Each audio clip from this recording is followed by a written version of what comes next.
when they took your life. No justice, no peace. We in a war with the killer police. No justice, no peace. We in a war with the killer police. From your steel-toe boots to your blue hats, the worst get the police in their leader is beds. I sent you on the chair and broke the leg. You look like Freddy Krueger and your name is Greg. When it comes to crooked cops, you ready to solve this to go for cover-ups in the enemy's office. I won't stop, I can't stop until killer cops are in cell blocks. No justice, no peace. We in a war with the killer police. No justice, no peace. We in a war with the killer police. Stop me rounds like I won't death on you, man. You don't give a damn about the community or show that you care. With your fake smile, you a cover-up girl. You don't give a damn about nothing unless it's in your world. I won't stop, I can't stop until killer cops are in cell blocks. I won't stop, I can't stop until killer cops are in cell blocks. Your favorite song was and you don't even know it. Your whole life made a movement in the world starting to show cause you was a no-limit soldier. I thought I told you, God picked the king. As he showed no justice, no peace. We in a war with the killer police. No justice, no peace. We in a war with the killer police. Took my life. We'll never be the same. I promise to put a lot of laws up under your name to put an end to police brutality. Stop the stereotypes so I drop in black in society. I won't stop, I can't stop until killer cops are in cell blocks. I won't stop, I can't stop until killer cops are in cell blocks. No justice, no peace. We in a war with the killer police. No justice, no peace. We in a war with the killer police. I won't stop, I can't stop until killer cops are in cell blocks. I won't stop, I can't stop until killer cops are in cell blocks. Hashtag Tyrone West, YouTube, Baltimore Block, and these killer cops belong in cell blocks. Torres, Omar, Bernays, Ruiz, Nicholas Davis Chapman, Matthew Coffey, Alex Hagler, Eric Hilton, Danielle, Angela Lewis, Dirk Beasley, Latrice Nicole Lee, David Lewis. Y'all some animals. Y'all really murdered the wrong man. But you stop. I can't stop. I can't killer cops are in cell blocks. All y'all killer cops are in cell blocks. Until killer cops are in cell blocks. Mic check, mic check. Mic check. Mic check. Mic check. Mic check. Mic check. Mic check. Mic check. Right. Well, first of all, I want to thank everybody for joining into West Wednesday. This is week 366. We've been fighting nonstop, not just for my big brother Tyrone West, but for all the victims of police brutality and or murder. And as you saw, that video is old. I actually made it a year after my brother was murdered. And like I said, I can't stop and I won't stop until killer cops are in cell blocks. And the first police officer name that you saw at the end was Ruiz. And I don't know if you guys saw this video that's floating around. Well, he's doing what he normally do, and that's brutalizing citizens of Baltimore. It's just utterly ridiculous. You would have thought after this man, this animal, killed Tyrone West, right? In broad daylight, a bunch of witnesses, cell phone video footage that to this day we have never gathered. But nevertheless, the way they killed my brother was unimaginable, right? And for Ruiz to actually get promoted to a sergeant and his pay scale went completely up, this is utterly ridiculous. And this is the time that we demand that they hold all these killer cops accountable, especially Ruiz and especially Chapman, because these are repeat violent offenders, and they were the first two at my vehicle to start murdering my brother. Ruiz pulled my brother out by his dreadlocks, and you can see I'm not making this up because you see how brutal this animal is. He pulled him out, instantly started tasing my brother in his neck 3 times. Witnesses describe my brother spitting up blood. or something black. They say he was spitting up something black out of his mouth. And then, if that was enough, Nicholas Davis Chapman started pepper spraying him. He unleashed so much of pepper spray or chemicals in my brother's eyes that some got into his eyes. And that's the only reason why the paramedics showed up that day. They didn't show up because one unarmed man was being brutally murdered by 11 and 15 maniacs. They showed up because Chapman got a backlash from all the spray that he was spraying. At that moment, my brother started screaming, help, help. He didn't even know why he was being pulled over. And as Ruiz and them live from day one, and I got real disappointed at the news media when they said, they keep on going to this narrative that they first put out. But saying that my brother had a bulge of drugs in his side, those drugs were never recovered, never tested, or never submitted. And out the two that actually started the beating on my brother, Ruiz and Chapman, they basically both said when they were sworn in to testify, Ruiz said he saw my brother throw something, but he don't remember who grabbed it. And then when the lawyers asked him to be clear, why didn't you pick it up and go submit it? He said, well, I heard about it on the news. Like, are you freaking kidding me? You are an animal. But I'm not going to go into my brother's story because we all know what happened to Tyrone West, one unarmed man. And we know that there was Darrell Harris, Abdul Salam, there was James Rain, Joseph Rain, there was this other victim that you saw being brutalized in 2016. Regardless of how old the video is, the fact of him being a maniac, and you can actually see it. We need to get this man fired and charged ASAP. I'm not good enough with just having this man fired because he can go work at McDonald's flipping burgers. I want him in a cell block, like my video said. Well, first up, because I'm pressed for time, and I respect all my special guests, and we have a host of special guests, and even though I won't wish anybody into the family, but we're going to have a good topic tonight where we're going to unpack a lot of things, and we're going to respect that we got a big panel tonight, right? So I'm asking that everybody was like, at least if you start sharing, at least stay on for like maybe 5 to 6 minutes. That way we give everybody a time. If you want to come back and hold on, that's fine. Let's do it like that. Let's do everything in decency. Let's do it in love. And I just want to thank everybody for being on here. So first up, I'm going to have my warrior queen sister who is fighting for her loved one. Fighting like I don't know what. This is really sad, but she's fighting. I'm going to bring up, I have two of my beautiful warrior queen sisters. I have Christine and I have Natasha, and she's going to share first. Natasha's going to share first, and then I'm going to let, if Ken Williams is on, I'm going to let him jump on real quick. And if he's not in queue yet, I'm going to let my warrior brother, Mr. Garland, jump on because he has something to do. So we're going to just be unpacking. So for no further ado, I'm going to bring up my sister Natasha. Mic check. Mic check. Mic check. Mic check. Mic check. Natasha, the floor is all yours, sweetheart. You're still muted. Unmute yourself.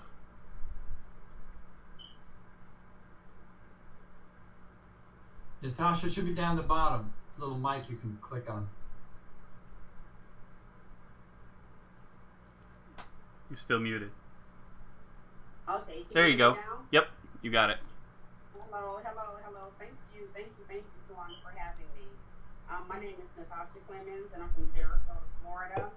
My son's name is Rodney Mitchell, who was shot execution style June 11, 2012, with my nephew in the car with him, who was 14 at the time. He was pulled over for a seatbelt violation. They stated that he didn't have a seatbelt on. So there were two officers, one on the side, which was on the left side, and the other officer was in the front, like on the side of the vehicle, where he couldn't understand or he couldn't hear the conversation that was going, that the other officer that was standing on the left side was talking to my son. The officer told my son to put the car in park. He reached to put the car in park, and the officer that was far away from the vehicle started shooting, which caused the officer that was standing on the left side to shoot him execution style in his head. So my son really never had a chance to put the car in park because the other officer started shooting, which caused the dead man's foot on the gas pedal, which they got into a bad car accident. And my nephew was able to get out of the vehicle and go and run to get help from my sister. My sister lived directly across the street. Now, mind you, they tried to state that he didn't have his seatbelt on. It was 9 o'clock at night, 9:30 at night. The officers, they were going in two completely different directions, and they tried to say that my son didn't have his seatbelt on, but of course that was not true. He did have his seatbelt on. When I said to them, I no longer want to say anything to you because I know that he had his seatbelt on. I would like to speak to the coroner who had to release him out of the seatbelt to take him out of the vehicle. Then that's when their stories changed. Their stories changed, and they said that he tried to run them over. The evidence base showed that no, that was not true. He did not try to run them over. These officers basically got a pay increase. They got a pay increase. They received a promotion, a job promotion. And mind you, prior to this, these officers, one of the officers was currently on probation, so this is why he had to have an additional officer come and follow him, whenever he did a traffic stop. This has forever has changed my life. My son had just graduated 6 months prior. He returned so that he can, get a job, graduated college, returned so that he can get a job and, put back into his community. But yet, he was killed execution style by two Sarasota sheriff deputies. I've been fighting this for 8 years, and just like Tawanda said, I can't stop and I won't stop. My son has a son who was 4 years old at the time. Now he is 12 years old. Mind you, when my son was killed, a week later, my daughter baby died from the stress from losing her brother because she went into premature labor. And following my daughter's baby's death, then my mom had a massive stroke. So it was a consistent thing going on. These officers have yet gotten in trouble again since they killed my son. And it's just an ongoing, killings that they're doing, and they're killing our men. And I'm going to continue to stand because I want those killer cops taken to jail as well, so they can be taken off the streets, so that they won't be able to kill someone else. And I want to thank you all for your time and your patience for listening. Thank you, Sister Queen. I'm so sorry all that happened. My heart goes out. And is what other ways that we can help you, for the listening audience that want to support you? What ways can we help you, sis? Well, what my focus is now, because I've gone as far as the federal courts, and they continue to shut me down. So now what I'm striving to do is to, of course, it costs money to, reopen the case so that I can, get those officers taken off the streets. So, of course, it costs money. I've been working day in and day out, and I have to locate, a civil rights attorney. And it just can't be any attorney. It has to be a really, really good civil rights attorney who's not afraid of the police. The police it's a huge sect. It's a cult. And, if one system fails, if one falls, everybody else falls. So they will continue to do whatever they have to do to continue to lie about what they've done to my son. So this is what I'm doing. Well, do you have a PayPal, Cash App, or petition, anything you want to share? Yes, I have PayPal. I have Cash App, and I also have Venmo, and it's called the Rodney Mitchell Foundation. And what those donations do is that it'll help me hire a lawyer so that I can have my case reopened, so that I can get these officers prosecuted. I also help families who, for instance, there were two double murders last weekend.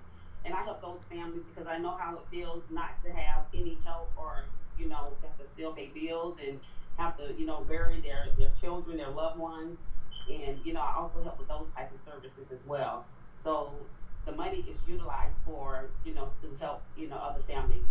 So my goal, once again, is to, get those killer cops off the street. Is that RodneyMitchellFoundation.org? Yes. I'll share the URL in the chat.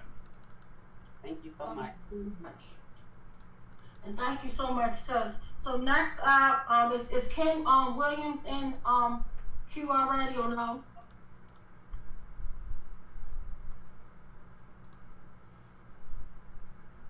Ben, is Ken? I don't see him. Ken Williams. I don't see him, Twanda. You say you don't see him? No. Okay, well, can we bring up my brother Garland Nixon next? I'm gonna bring up Garland Nixon next, and maybe he can help us unpack.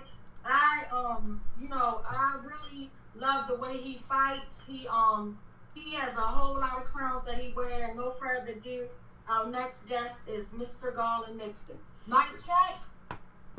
Mic check. Mic check. Mike check. Mike check. Yeah. Mic check. Thank you. I for those of you who don't know, my background, I retired. I was in law enforcement for over 20 years and retired as a major. And I've been doing journalism since, and I'm actually also on the National Board of Directors for the American Civil Liberties Union, and I've received a number of awards and recognition from them for my work on criminal justice reform and police accountability. And here's what I'm going to do. I'll just tell a quick story about what I saw in Baltimore, something that woke my eyes up early. In Baltimore City, I was about 19 years old with my best friend, and back then we used to go hang out in this place called Fells Point. And then afterwards, it was my first real experience with Baltimore City Police. And we'd go to the block. It was a place called Polak Johnny's, and we'd get, a Polish sausage, we'd get a lemonade, and we'd watch out the window. And it was like a red light district. You'd see all kinds of craziness going on the street. And it was like, okay, it's 2:30 at night. We're going to watch the show. All kinds of stuff going on. One night we're sitting there, and it was right next to Central District Police. One night we're sitting there, we're drinking our lemonade, scarfing down the Polish sausages, and we saw a big guy walk up the street, white guy, big guy, like 6'6", he was huge. Two cops were kind of arguing with him. Next thing you know, he picks one of the cops up, body slams him on the ground, grabs the other cop, one punch, the guy was out, knocked them both out in about 10 seconds flat. He walks on up the street. So we're watching out the window like, uh-oh, boy, that doesn't, what's going to happen next? Interesting. I looked up the street where Central District Police was, and I saw nothing but a sea of blue. I'll never forget it. It seemed like I don't know how many, I can't count them. It seemed like 1 million at the time. I was 19, but I don't know if it was 50, 100 cops, whatever. So they all come out. Now keep in mind, this guy walked up the street 4 or 5 minutes ago. He's long gone. They came out and they grabbed every human being that they saw on the street. People had no idea what had happened. No idea of anything. Every person they saw on the street, they grabbed and beat mercilessly. The one thing I remember so vivid, there was a guy, and he apparently had some kind of physical disability. And he had, the kind of crutches that you hold. They're like silver, and they have like a little thing that goes around your forearm, and they have like 4 feet at the bottom of them. And he's walking, getting along, but apparently he had some kind of disability. He wasn't moving very well. He's going between 2 parked cars. I'll never forget. They grabbed him, threw him on the hood of a car. They're beating this guy, and I'm looking and watching blood come out of this guy's head. And I'm sitting here watching, and I was 19, and I'm from the county. I had no experience with Baltimore City Police, not that the county police are great, but I hadn't seen this level of violence. And I couldn't believe what I was seeing. So me and my friend are like, uh-oh, we got to get out of here. And my friend was a big guy, football player. We turn around, and out the door we go. We're running up the street trying to get to like where my car was so we can get out of there. As we're rounding the corner, I feel my shirt getting pulled, and I look, and one of these cops has grabbed my shirt, and apparently he's going to, I guess, hit me with a stick or whatever. Luckily, my buddy grabs me, yanks me. I'm like a domino or something, whatever. When the cop's trying to drag me in one direction, my buddy grabs me, pulls me in the other direction. But like I said, he's a real big football player. He's able to yank me out of the cop's hand. My feet hit the ground again. We keep on running. The cop kind of I guess he figured, well, I ain't catching him. But back they go to beat whoever they could mercilessly, and we got out of there. And I never forgot that in my life. That was something that I never forgot, because I had no concept of law enforcement from that perspective. And when I saw the cops act, it's exactly what Tawanda says. They were like animals. It was like sharks and a feeding frenzy. So when these things happen, when these violent actions happen, and when people say, well, the cops were thinking this or that, or they were facing a threat or something, many times that's not the case. it is in fact the case that they can turn into wild animals like a shark feeding frenzy and just attack people and beat them. And I know that because I saw it with my own eyes. And that's the experience that opened my eyes to what was available. And over the course of my career, I wasn't involved in it. I never saw it myself, but I heard stories, particularly back in the 80s, that people were probably familiar with PG County, Prince George's County, because I was state of Prince George's County. I heard every story in the world there. But I learned the reality of law enforcement, and the reality is that, as many people have said, when you read the reports, when you hear the court testimony, it sounds like that the cops were feeling threatened or they were thinking about the situation. And many times it's exactly what Tawanda says. They act like wild maniacs and start beating people, many times people who have done nothing wrong and they have no legal right whatsoever to use excessive force. So I want to thank everybody for being here, and I want you to know that as a person who's ex-law enforcement, I know it's real, I know it's true, and I'm going to do everything I can to help you. Also, as I said, I'm on the National Board of Directors for the ACLU. So feel free. My email address is my first name and the first letter of my last name, garlandin@gmail.com. Plus, I do a lot of different media. I'm on a lot of different media outlets. Please send me your stuff, and I can forward it to maybe somewhere that we can get some assistance for you if at all possible. Thank you. Thank you so much. And I just want to say, like, ever since I met you, you've been on the ground, and, like, you're a hero to me. And I just want to continue on telling you to continue to work, because it's definitely needed. Like I said in the video, like, we're at war. Like, this is war. Like, let's be clear. At first, I used to be like, oh, well, this is something. No, we are at war. You know what I mean? And it's just horrible, and it needs to stop. And I just want to thank you so much. Thank you. Thank you. So next up, I'm going to bring my brother Ken Williams up, and then followed by Ken Williams, I'm going to bring my sister Christina up, and then followed by Christina, I'm going to bring my brother who lost his nephew, Jarrell. He was tasered to death. It's just really sad, guys, so make sure you sit tight and don't go nowhere if you can. If you can stay, just stay, but if you have something to do, I understand. But no further ado, Mr. Ken Williams. Mic check. Mic check. Mic check. Mike said, Mic check. Thank you everybody for having me tonight. Thank you, Tawanda, and Garland. Thank you for your explanation as far as law enforcement, the problems that the community is going to have and has had with law enforcement.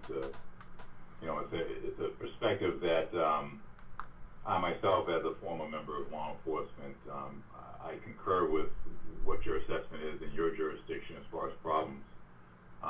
The solutions, of course, that people are talking about today happen to be, how do we defund a police force that has grown exponentially, has always since its inception targeted minorities and not white citizens equally. And at the same time, the problems on the minority side, the black community, brown community side, is that the monies that are being expended in law enforcement are billions of dollars each and every year. That some of that money could be siphoned off to go and help out with mental health, education, housing, job building, and helping people who are impoverished come out of their situation. And that is the huge dilemma with law enforcement, is that we talk about it many times, but it's important for us to mention it again. Law enforcement is more reactive than proactive. And when I say that, I mean that 80% of the time that law enforcement has to respond to a call, it's after the fact. And that's one issue, one snapshot of the issue. So when we break that down and we think about law enforcement responding to, let's say, mental health calls, or people who have social type of calls that maybe require a licensed clinician, someone who's a mental health professional. Police officers aren't licensed mental health clinicians, and responding to the needs of the community, where 80% of the calls happen to be on calls for service for social service type of activities that aren't violent, don't involve really people who pose maybe a threat to people immediately or anything like that. A lot of those calls, police departments should consider, and people who are on the front lines fighting the battle to go and have police reform should consider having, policing, lose some of the members in law enforcement and substitute some of those members with clinicians, mental health people to go out and deal with those type of calls for service. That's one issue. The next issue that we talk about, of course, is that the 20% of calls that police do respond to that involve maybe a major crime, something of violence. If they were stripped from having to go and respond to some of these, these calls that aren't, criminally related but are social service kind of calls, they could then maybe take care of some of the other things that are more pressing to the community with, respect to being a bit more proactive in preventing crime. If that's what police officers think that they can do by their mere presence. I disagree with that assessment, but some people will argue that that's the case. At the same time, when we think about communities of color, it's important for us to also think about the fact that policing in America in white communities is different than it is in black communities. The data supports that. When we're talking about racial profiling, for instance, where police officers stop, question, and frisk black citizens, minority citizens, brown citizens more frequently than white citizens, criminalizing the color of someone's skin and based on their impoverishment is not ideal. New York City, 4 to 5 million people stopped, question, and frisk.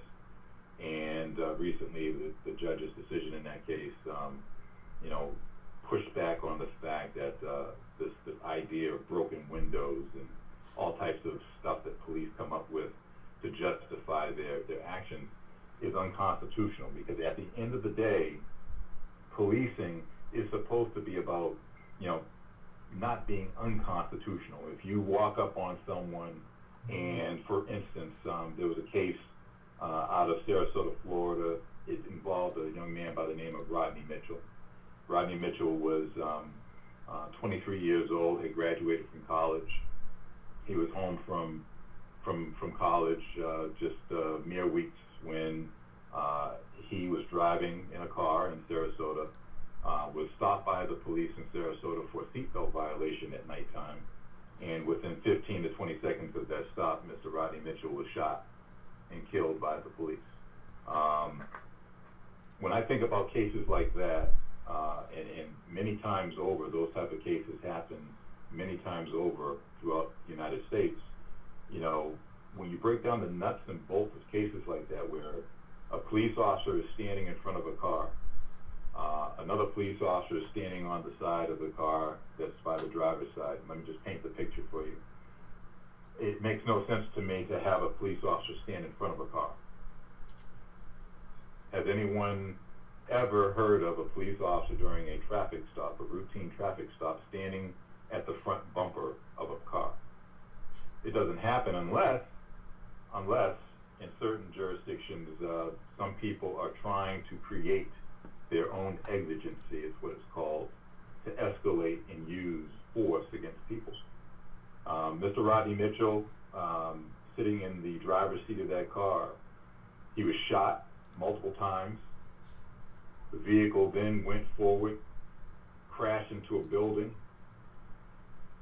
These are the type of practices and instances that people who have family members, mothers, fathers, brothers, sisters, family members have to deal with. And it's not until other people, unfortunately, face a similar circumstance that there's a real conversation in America. In America today, we've had Mr. George Floyd, after the series of other people who have been shot, killed, stopped by police that are no longer here. We're dealing with an epidemic in America of people using authority under the color of law to target and, unfortunately, assassinate people. There's no other way that we can say that. people under the color of law that are targeting people and unfortunately assassinating them. Mr. George Floyd was assassinated. He was lynched on a public street corner. Other victims out there lynched on public street corners. So, I'm here tonight because I want to go and make sure, just like some of your other guests who have their own perspectives on these things, I want us to go and have an understanding that policing in America fundamentally has to change. It can't stay the way it is and expect people to go and say, well, you know what, there are only a few bad apples, or, there are only a few rogue police officers, because unfortunately, time and time again, there are people who are committing these wrongful acts just like Derek Chauvin, and then there are 3 other police officers who are standing around as accomplices to assist the officer who killed Mr. George Floyd. And those type of situations play out many, many times over. So, even this notion that there are only a few rotten apples is just a mischaracterization of what everybody else is saying.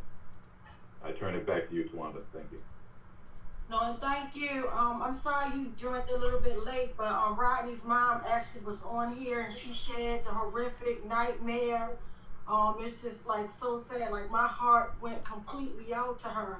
Like I don't wish anybody in like this club, like this is a club nobody asks us for, right? And unfortunately, we've been suffering with this type of club for over 400 years. You get what I'm saying? Right now, we're just in a time where we have the cameras and people can see what's going on, but at the saddest part, you see what's going on. Like, for a traffic stop, it resulted to him being murdered. For my brother, a traffic stop, they don't get out bearing a ticket book to write a ticket type of thing or whatever. They get out with their Glock pointed at your head. It's ridiculous and it needs to stop. And thank you, Mr. Kemp, for always being in and for what you do. And I love you guys, like you and my first guest, Garland. I love both of y'all because y'all been on that side. You get what I'm saying? Y'all know how it feels, what it like, and me even as a person that dealt with a person that was in a relationship with a person from law enforcement. I was dealing with a guy that I was in a relationship for 5 whole years. So I know how it feels to be on both sides. I know how I felt when I was worrying, oh my goodness, is he gonna make it back home? You feel what I'm saying? In the same way I worry, we shouldn't have to worry about if our loved ones are gonna make it back home or not. And it's sad, it's more often that we don't make it back at home. It's just really sad. So I thank you for sharing, and I respect your time. I thank you so much. Well, let me add to what you just said, because that's a very important perspective that needs to be said, especially for our white allies who are in the room and trying to go and figure this out. I'm a father, you're a mother, and as parents, we have to deal with the fact that every single day we have to check in with our kids to make sure that they make it home safe. We have to go and make sure that, we tell them if you're going to go out and, for instance, drive, you got to make sure that you're doing everything 110% correct, because the color of your skin draws attention, some of the bad attention towards us. And, that type of stress that white people don't have to deal with on a daily basis is something that, you can't explain to someone. It's not paranoia. It's not the fact that we're being hyper vigilant. It has everything to do with a reality that we all face every single day as being black in America, that, at any point in time, it could be our number to happen to come across the wrong individual that has that type of authority and power to take our life. And white people, they don't fear black officers stopping and questioning and frisking them and shooting them in cold blood. Black people fear white officers and some black officers who are ginned up on this authority and power, and at the same time, a system that exonerates 99.9% of them if they do commit these wrongful acts. So our white allies, it's important for us to go and think about, I didn't create the structure and the system. I'm trying to live and navigate through it just like Tawanda and some of the other people. But as a person of authority that was in law enforcement, I can tell you that, I did my best to go and try to go and change that system, and it spit me out. it didn't want me in it because of the fact that, you know, I was trying to go and make sure that my presence at the table would make a positive change for the community. And it still spit me out. And I'm sure Garland probably, felt the same thing when he was in law enforcement, as do other minorities who are in law enforcement, unless you buy into the new system that you're a Smurf and you're color blue. You get targeted and you feel isolated in law enforcement. So I just wanted to go and express that to our white allies, because the black folks get it. I don't have to explain it to them. And I thank you so much for sharing that. That's very important. So I hope that they take it in, because it's our reality. We have to deal with this every day. This is like some trauma that we never asked for this. I never asked I can't even sleep peacefully at night until all my children made it home safe, not knowing that there was going to be a statistic of street violence, or not knowing if this officer, and the saddest part, I get more freaked out when it's an officer behind. My daughter or son call me and say, "Hey mom, hold on, I'm getting pulled over." My heart rate is up to the top. It's sad, and that's something that I should feel safe. Like, oh, it's like I'm like more worried than, oh, it's a stranger following. Because at the end of the day, with the criminals, you know their moves. You know, okay, I got this gun, I'm gonna rob you, I'm gonna do this, I'm gonna do that. It's just sad. It's just sad. But this is our reality. We never asked for it. So thank you, my brother. And next, I'm gonna bring my sister Christina up. And she has been in the struggle for a while, fighting for her loved one as well. And then I'm going to bring my brother, Ken Brown, up, who's fighting for Jarrell Gray. So, mic check. Mic check. Mic check. Mic check. Mic check. Mic check. Mic check. Hey, everybody. My name is Christina Rechka, and I'm in Sacramento, California. My cousin, Ernest Duenas Jr., was murdered by Manteca PD, which is about an hour away from Sacramento in the Central Valley in California, on June 8, 2011. And some of you may have seen the video. His video is on YouTube, the dash cam video of the officer just lying in wait down the street. Pulls up behind my cousin as my cousin pulls into his driveway and just starts shooting immediately. Shoots him 13 times, empties his clip on him. It's just a horrible, horrible scene that I really try not to think about in my mind, because, you know, once you see a video, it's like you cannot unsee it, you know. But they did my family member, you know, they drugged him around. The officer drugged him around. He stripped him down naked, you know, allegedly that he had a knife, is what the officer thought. And so, or the excuse he used to do what he did. And so he literally like strips my cousin down to pulls his underwear down, is looking literally in his asshole for a knife that supposedly you've seen, and this is the reason why you killed this person, but yet you can't find a knife anywhere on this person, anywhere in the whole entire scene. And he drags my cousin's body around as my cousin is dying, and his last breaths of life are caught on video, and it's just the most horrible scene, you know, you really could ever watch. And it's even more horrible that my family had to put it on video to beg the world to look what's happening. You know, this isn't people making up things. This is really, really happening. And that was 9 years ago already. And so, as you all are aware, you know, we did not get justice. The officer was promoted, and you know, he makes over $120,000 a year as an officer. And, you know, he continues to be on the streets in a small town where my family lives, laughing at my family when he sees them, you know, still harassing people. And so, you know, everything that we face as families, you know, the reason why I'm here, I'm not in the streets anymore,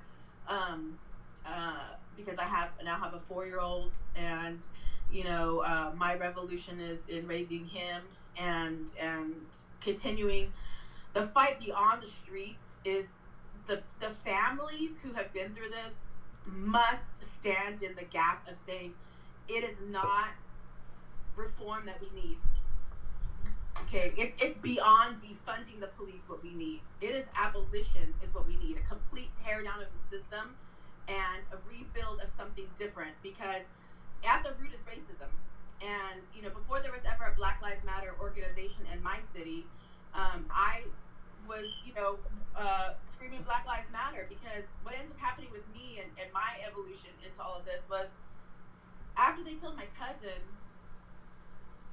all these people would come to our page and they would say, who cares, he's nothing but an N-word. My cousin was very dark complected, and we actually, everybody called him Black. That was his nickname, Black. And so for people to come, and I was the one who created the page, and I was the one who was dealing, all the public and getting the video out and all that kind of stuff. And I would see these comments coming in, I would see these messages coming in of people continuing to say, who cares, he's nothing but an N-word, who cares, just another N-word down, oh wow, good riddance, and all these kinds of things, or who cares, he has a record, who cares, and the reality of that, like, you wouldn't care just because, okay, the minute you find out he's not Black, okay, then you care, but if he's Black, you don't care. That was so crazy to me. That was, the point for me where I was like, no, this is not okay. And I realized at that point, like, I'm not ever going to get justice unless Black people get justice. And, that set me personally on a different course from my cousin's case, because yes, my cousin's case is horrible. Yes, we have the video of it. Yes, but it's no different than anything else happening out there. And my family's not going to get justice if your family doesn't get justice. So I have been, working on more racial issues in my city, and because that's really the problem. When I deal with ex-police officers and we talk about what's happening in the force and, the experiences they had, and you really get down to all of the crazy, sick, disgusting things that are happening inside of police forces. When they don't want to let you see the body of your loved one, what is it any of the police's business to not let you see your loved one's body before it gets embalmed or before a morgue touches it? What the hell is it any of a cop's business? Okay, that should be none of their business whatsoever. But yet, when I see them do things to my family, I see them surveillancing us at a funeral. Why are you surveillancing us? Why are you doing these things to us? You experience these things, and you start realizing it's not just one bad apple. It's not just one bad department. No, it's rooted in this crazy psychotic mentality that they have. They're just drunk on.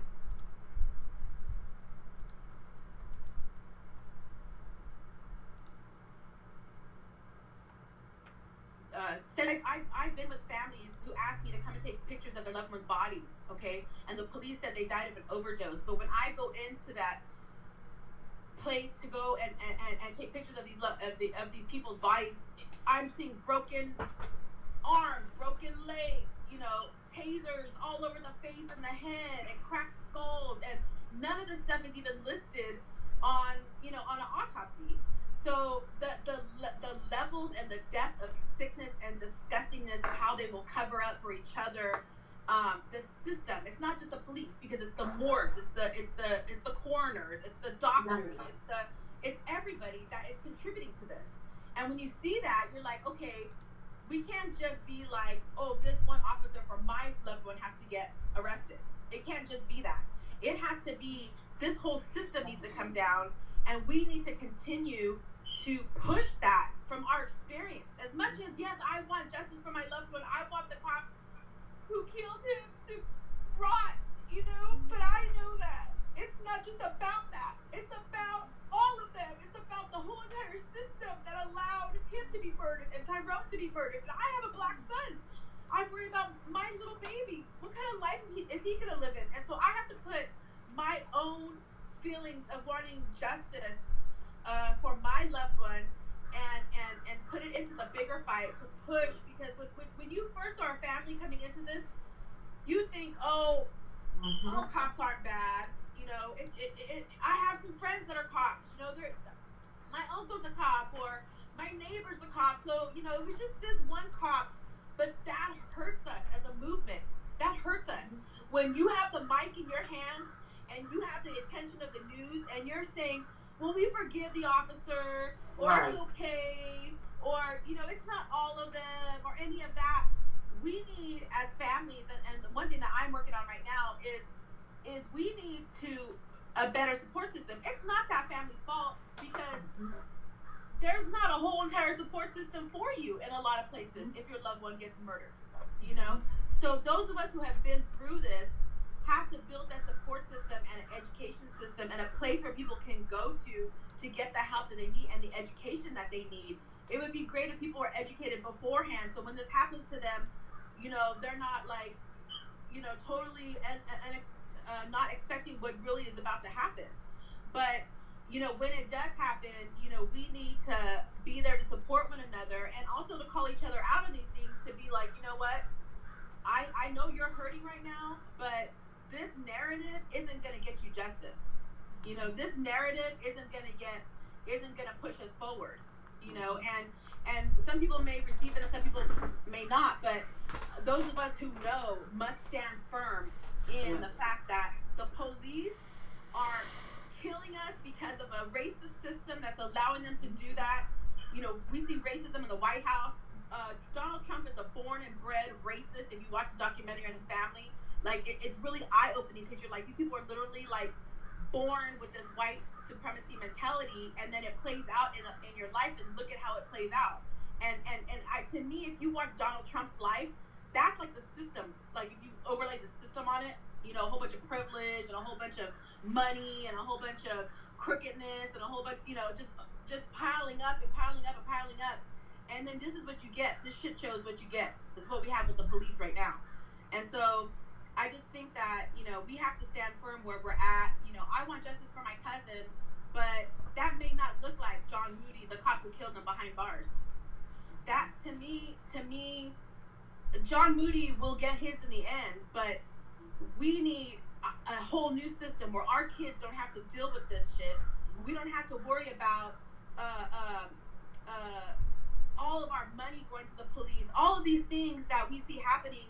There's so much that we need to put a stop to, because if we don't stop this, what's going to happen to our kids? What kind of life are our kids going to have? You know, so that's why I'm here, and that's what, you know, the message I want to get out there. And the one other thing I wanted to address was the whole thing about defunding the police and the police. Well, they weren't supposed to be counselors, or, you know, they're taking on these jobs. Bullshit.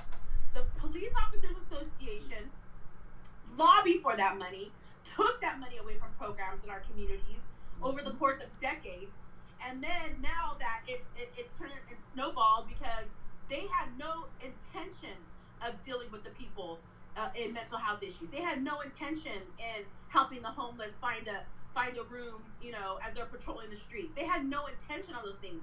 So now that the way that they've been handling it is so messed up, now they want to be like, well, we're not counselors, we're not homeless advocates, we're not this. You're giving us all this responsibility that we should have never had. But they asked for it when they asked for that money.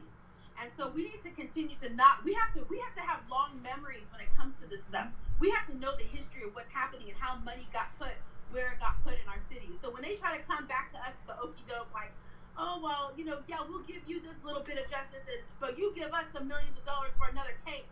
You know, those are the decisions that people get so wrapped up in, like, oh, our community needs $1 million for after school programs, so let's give $15 million to cops. You know what I mean? That's how they get us, with our emotions and dealing with the kids and all that kind of stuff. So we need to be vigilant in our cities and our budgets and the things that are happening around us, so that we can put an end to this. And that's the most important thing, is getting involved locally, you know, to start raiding in on these cops. I had a real quick comment. So listening to what you were saying, it brought up something that I actually only just learned last week. There's a podcast called Pod Save the People, and they talk about social justice and a lot of different things. But one of the things that they highlighted last week on their podcast was that a lot of the coroners are elected officials. They don't have to be a medical doctor. They don't have to have any kind of medical background whatsoever. All they have to do is win a popular vote. And with backing from the police department, they can win elections quite easily. And so police departments will often put people in those positions that they want to be, you know, that will listen to whatever the police have to say. I don't know what it's like in your area, But yeah, they were going into details about, yeah, some of these coroners have no medical experience at all, and yet whatever they say was the cause of death gets written into stone and it can't be brought up again. In addition to that, a lot of the judges that we're dealing with don't even have to have a law degree and can be elected. South Carolina is an example where the judges don't have to have a law degree to be elected. So, yeah, it's wild. And most of these positions are occupied by racist white men. Mm-hmm. I mean, I don't know if you guys seen, but in San Joaquin County, which is the county that my cousin was murdered in, the doctor there was the doctor who discovered the NFL, the injury in the brain with the NFL. It was like a whole documentary on it. He's like African doctor, black man. They did a movie about it. Anyways, he was the medical examiner there, and he and another woman, his deputy, they blew the whistle on the cops, like the sheriff, like forcing them to change the cause of death and hiding things in the reports and all that kind of thing. They blew the whistle on that, and they both ended up quitting. And and so it just goes into, not only that, one other thing I just wanted to say on top of that is it's not just people who are killed by police. It's people who are killed every day and violence that happens every single day, that your cases are not being worked by these people. Evidence is being lost. People are going to prison on bad evidence. So this is what I'm saying, is that we have to just throw away the whole thing and start over again, because this whole system, there's nothing to be redeemed of it. And I'm glad you brought that up, sis. Like, you're absolutely correct. Like, it's not a broken system. It's designed to do what it's doing, and that's to wipe us out. And like you said, it's deeper than crooked police officers. You get what I'm saying? They said that every case is the same. Like, everything that you're saying, and even my sister Natasha, everything y'all saying happened to my family. You get what I'm saying? Like, we had people there at my brother's funeral watching over his body. It took them 5 days to release his body. They wouldn't even let us see him. Like, you can't come here to see your brother. We're not a funeral home. Wait till your funeral home. And they wouldn't even release his body to the funeral home. And then finally, 5 days later, when they decided to release my brother's body, I clearly talked to the person there, and I told them, don't put no embalming fluid. I need to see my brother. And when I pulled back those sheets, but the crazy part, my brother arrived. He arrived with police officers. When he was murdered, police was there. When we went out to the candlelight visual, the officers that murdered my brother was there. Not just police officers, but one of the officers, and the son put that out, one of the officers that murdered my brother was actually there watching over my family, and they all got pay raises. So it's a system that needs to be knocked down completely. I agree. And I thank you for sharing all those great, wonderful, sad points.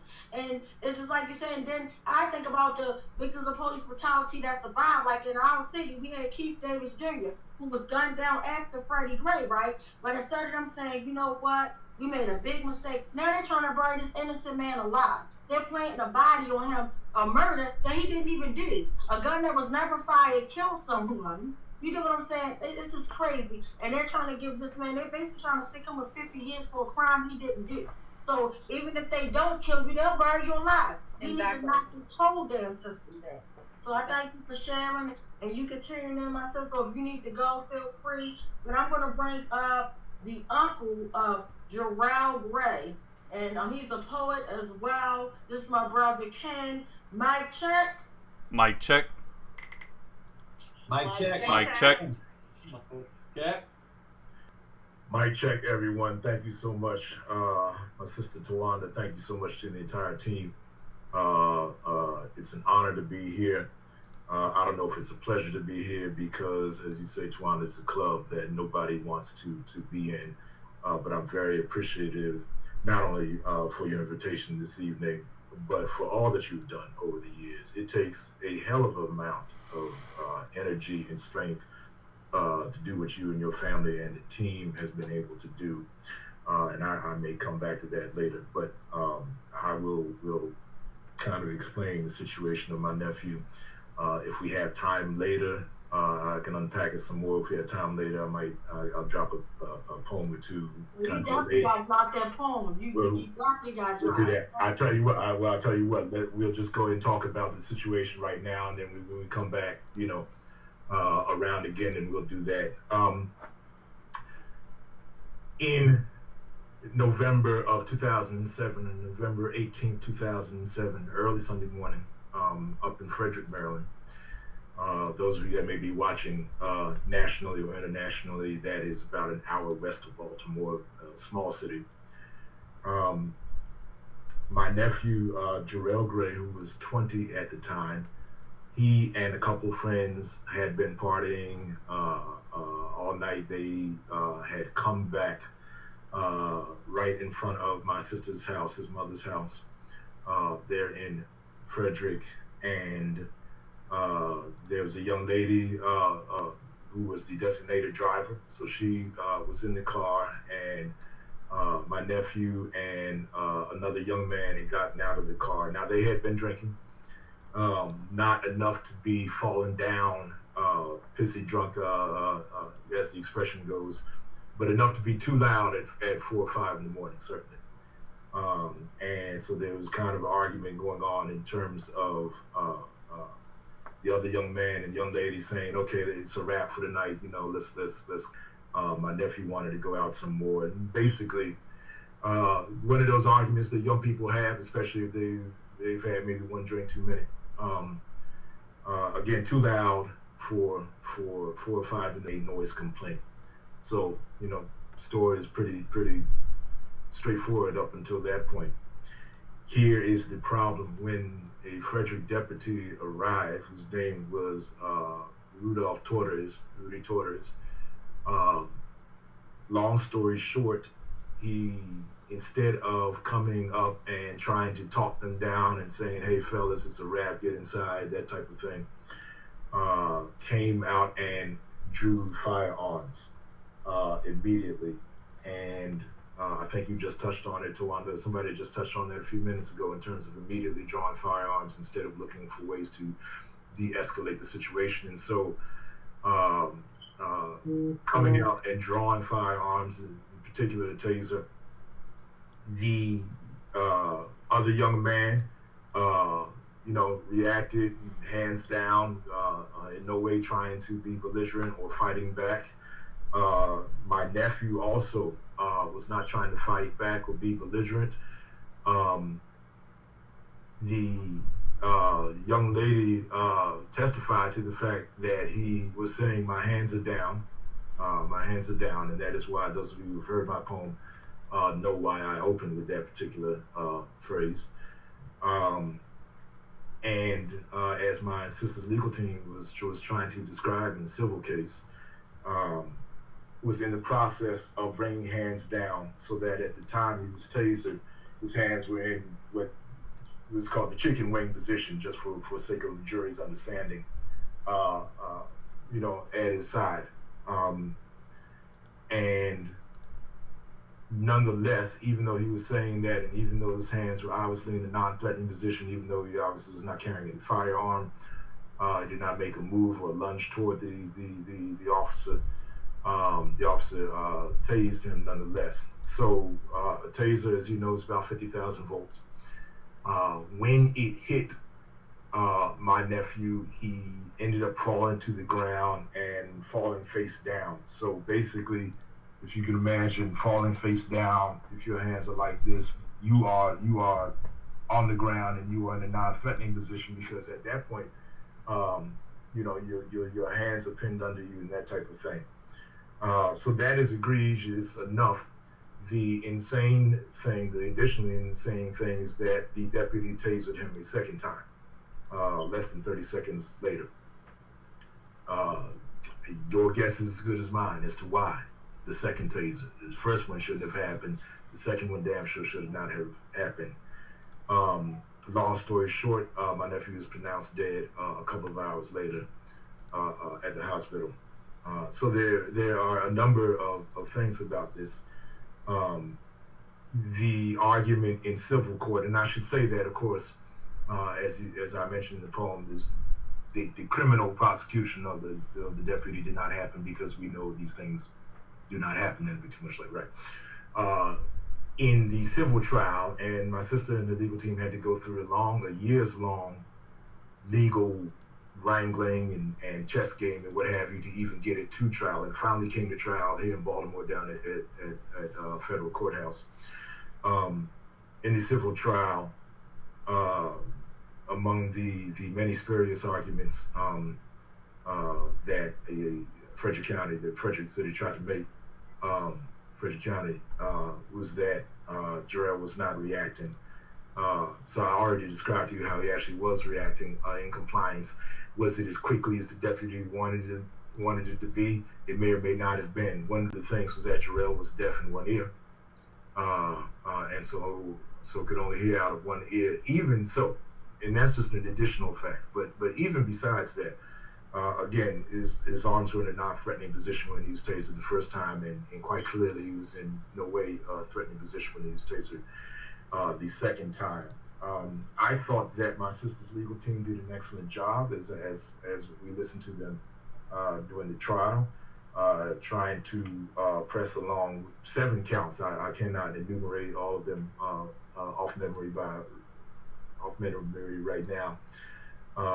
But everything from wrongful death to 8th Amendment violation, etc. And I thought that we had a very strong case, and the jury came back against us in all 7 counts. This was an almost all-white jury.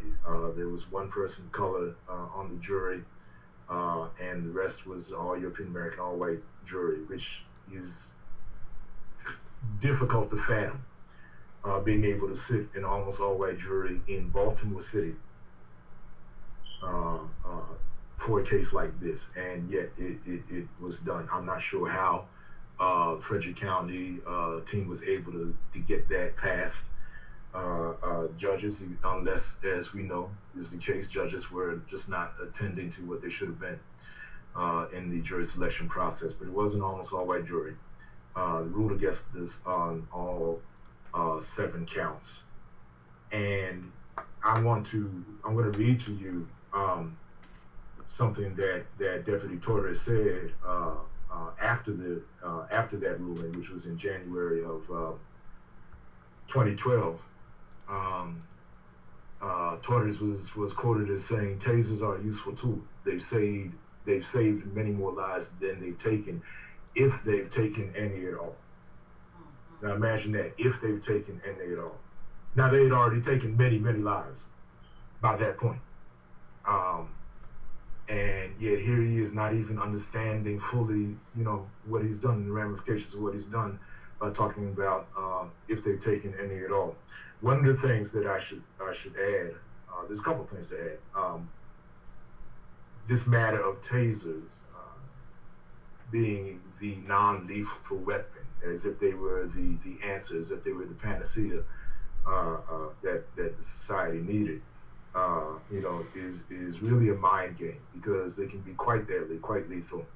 One of the arguments in support of tasers is to say that the people who die from tasers have other underlying conditions, have other medical conditions, and that is what they die from. Well, even if they have other medical conditions, they weren't about to die that day.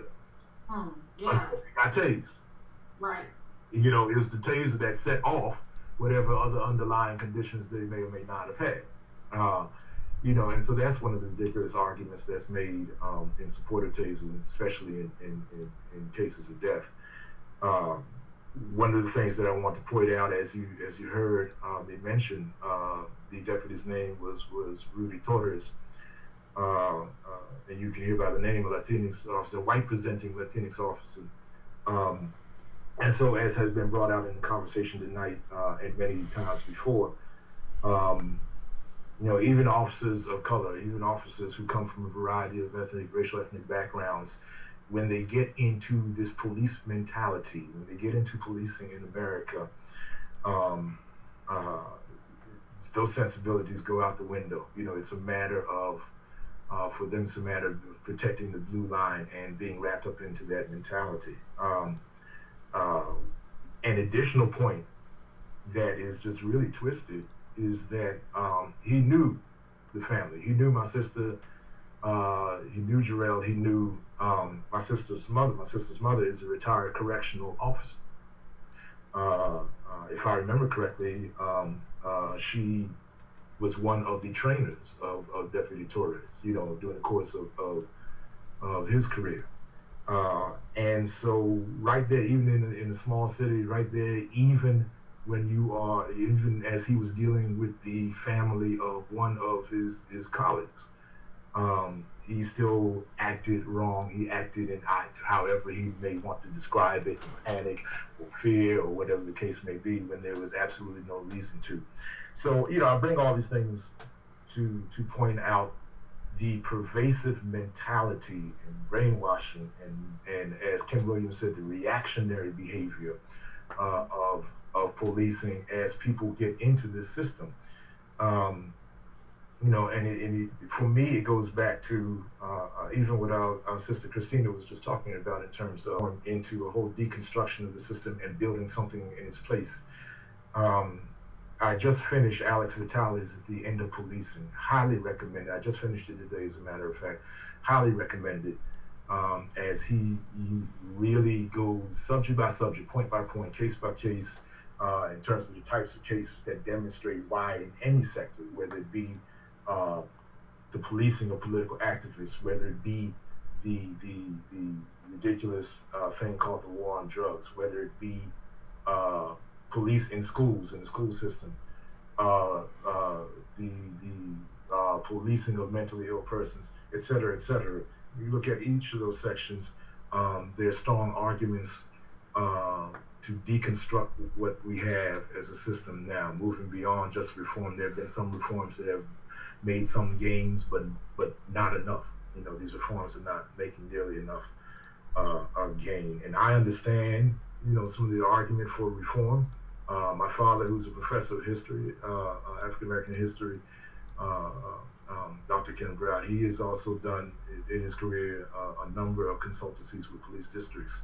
But he and I are in the middle of this conversation now in terms of, I wonder if it's time to move beyond that, and move towards a whole deconstruction of policing and a rebuilding thereof. But that's kind of the overview in terms of Jarrell's case. A couple of years after that, in 2014, the U.S. Court of Appeals Fourth Circuit ruled against the family being able to appeal, ruled us against my sister being able to take it to an appeal, which just goes to show you even additionally how policing and the criminal injustice system, as I call it, as it works through courts, conspire to make it a hellified job to get any of these cases to a just just resolution. There's no active thing going on right now with Jarrell. I think my sister really wanted to just move into a space of kind of healing herself, making sure that her other two children were raised safely with the things that they need, and they have grown up, both of them to be fine young adults, both in their 20s now. They both very much miss their brother still.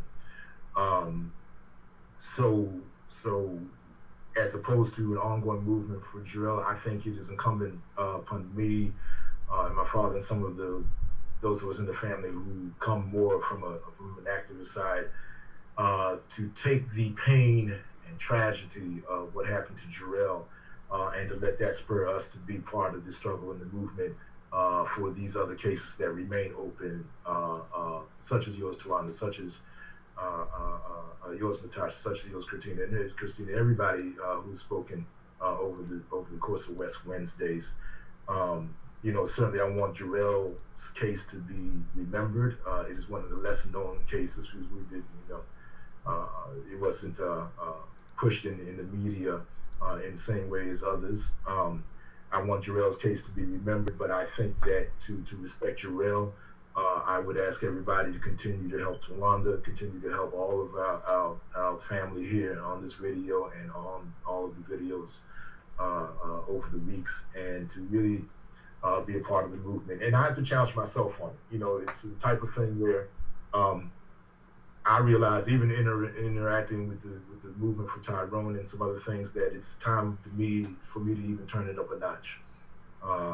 And on behalf of Jarrell and on behalf of my family, really see how I can put in energy with other families whose cases are still open or who we're trying to bring to some just resolve. So that's it. I don't want to take any more time up now. I can come back, if we come back for a second round and unpack any of that. And, as a poet and an artivist, if you will, I think the arts intersect so necessarily with these types of things, and so we'll do a couple pieces. Analysis. I just wanted to mention that while you were talking, I went on social media, specifically on Twitter, and I found a lot of people who are still talking about Jarrell. Even in the context of George Floyd, there are friends and family who are still remembering him and still saying his name. So I just wanted to share that with you. He's not been forgotten. Thank you so much, Ben. I appreciate that. That means a lot. And I would ask all of those folks with their love and support to let's figure out how we can mobilize better to continue to undertake this massive struggle that we have. Can I just say, as a family member, there is a season for everything, and the fight that we have for our loved ones. One person may see this video, and one person may feel, what you said about your nephew or your brother or your son, and that one person can be activated and go out and do and change things inside of their community. So it's those people that come back to me and say, the video of your cousin, the speech you gave, whatever the case may be, activated me to be the activist that I am in my community. And as much as, we feel like, man, we wish we could do more and all that kind of thing, I'd encourage families to just heal, take care of yourself so that we can be in this for the long term. And, whatever you can do, just know that as long as we keep amplifying each other's voices, they're always going to know about your nephew. They're always going to know about my cousin. They're always going to know about Tyrone from the work that we've done, because our loved ones were martyrs in this world. And there's reasons why our loved ones, this happened to our families, because you're not going to take my loved one from me. You're not going to drag him around and let his blood spill out everywhere and never hear from me again. That's not happening. And so the reason why we're in this is for a reason, but I do encourage everybody to take care of yourself, because this shit is stressful and there's a lot to be put on us, and we feel bad about things and all that kind of stuff, but just know that the little things that we do, it can touch one person and that can spread all over. And that's really all that, I try to do is, if I could just touch one person, that I know that it continues on, and I'm not going to have the stress on me where I have to be, like Tawanda, everything you've done is amazing, 300 and something weeks, you know what I mean? We couldn't do that much because of situations in my family, and I'm okay with that, because my cousin's name will still live on, and so will Jarrell and everyone else that is here tonight. As long as I have that person in my heart, I can talk about that now. When I talk about these cases, I can talk about these cases. So just taking a little bit of time and just having these discussions, and the social media platform that we have, that we didn't even have this, 9 years ago, really, when my cousin was murdered. So, I applaud all the families for every ounce, a bit of anything that you do, because this shit is hard. It hurts. But together we can continue to leave a legacy for our loved ones. I very much appreciate those words, Christina, that exhortation, and it's very true. And I think my sister Tanya Thomas Plummer, Jarrell's mother, would totally concur with you about the work that it takes to just keep family together, and to make sure that the rest of the family stays healthy, even as she processes that grief.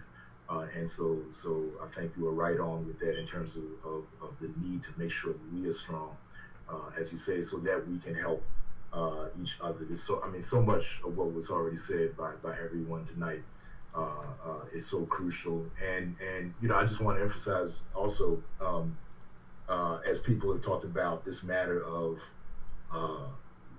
society trying to hide behind, well, they're good cops, or I know cops, one good cop, and that type of thing, and the fact that the situation goes much beyond that. And Christine, you highlighted on that.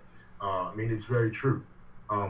we all know cops. One of my church elders was the second officer friendly in Baltimore, that would go around the schools and teach us, about policing and how police officers were our friends and that type of thing. And he's somebody I grew up under that church and loved very much, and I'm sure he's turning in his grave right now to see everything that's going on.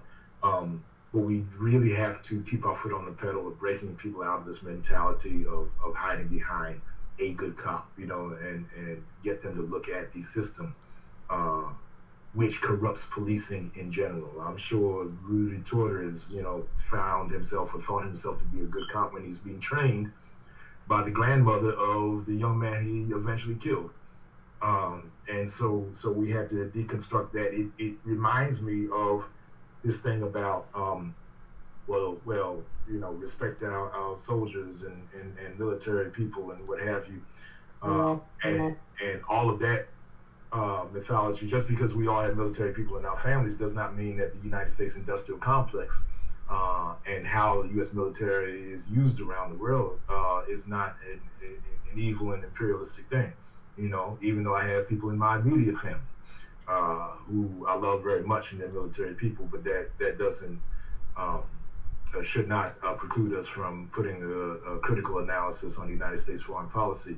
Well, it is the same way in terms of what we have to do with U.S. policing. We still had to put that critical analysis on it, despite who we know and despite our friends or family members that may push back against us. And, the relationship between the military and police, that's a whole other conversation we don't have time for tonight in terms of how military hardware is used in police and the militaristic training of police districts, how Israeli anti-terrorist police, so to speak, are training U.S. police districts. I mean, that's a whole other conversation. So let me stop because y'all done got me started. We can go on. So I want to know real quick, my sister Christina and my brother, how can we help support, like what can we do in this end to help support you guys? I don't know if Christine wanted to add any more to that. I would say just kind of, again, ours is not an open case or an active case right now, specifically for Jarrell. Remember his name, say his name, as well as we say, and along with saying all of the others, all of the too many others who have crossed over due to police violence. Whatever lessons we can learn from the situation from Jarrell, and there are many, such as I was talking about this matter of tasers and the falsehood that tasers are the safe answer. This matter of how police respond to calls, because this should have been a routine noise complaint, and it turned out to be anything but routine. Whatever lessons that we can learn from Jarrell's case and Jarrell's situation, let's learn those lessons. But I would ask, I think on behalf of the family, let us turn that energy into supporting you and all other cases that are still open and still active. Let's figure out how we can, unite together in the overall struggle to deconstruct the police and police violence. But we appreciate, on behalf of my sister Tanya and the entire family, we appreciate that question and that support. Right now, I'll just ask everybody, whether it be financially or in terms of your energy and activism, to continue to support those cases that are still open and that we are still working on. Thank you. And I would say for my family, my cousin actually, his sister Raina, Ernest's sister Raina, has taken up like the actual fighting on the case, and so she's been in touch with our new district attorney. And so I would just say you can follow my family on Facebook at Justice for Ernest Duenas Jr. And just kind of keep up to date in case that they do have any asks of the community to call the DA or whatever the case may be. And as far as California goes, just support us, in the things that we're trying to do also in any state. Any state that's progressing, we need to all be like bees and just attack that, swarm that state with calls and support when they're trying to make legislation that we want to see in our states and that we want to see in our cities. Because once it happens in one place, then we can get it done in other places. So in California, we have a whole bunch of legislation that will be coming up. in regards to police, them policing themselves, police use of force, all these different types of things. And I always posted those things on my page. So I would just say, like, support each other. And you know, when we see positive things happening, like, share that so that we can continue to grow and learn from one another, because, you know, none of us are getting paid, none of us are, you know, we're just doing this stuff, and it's like we need to share. And that's the one thing why I always stood in touch with you, Tawanda, is because you're doing so much, and you know, I want to be around that energy. I want to be around people who are still fighting years after, because it's freaking hard, you know what I mean? And I want to support that, you know what I mean? Even if it's from California, whatever I can do to help you keep going, or to support you when you want to stop, you know what I mean? And so I just feel like, for me, I'm in a healing mode, you know what I mean? And I just want all of us to heal and be better, because that's how they keep us all messed up, is that they have us all traumatized for our whole entire lives, you know what I mean?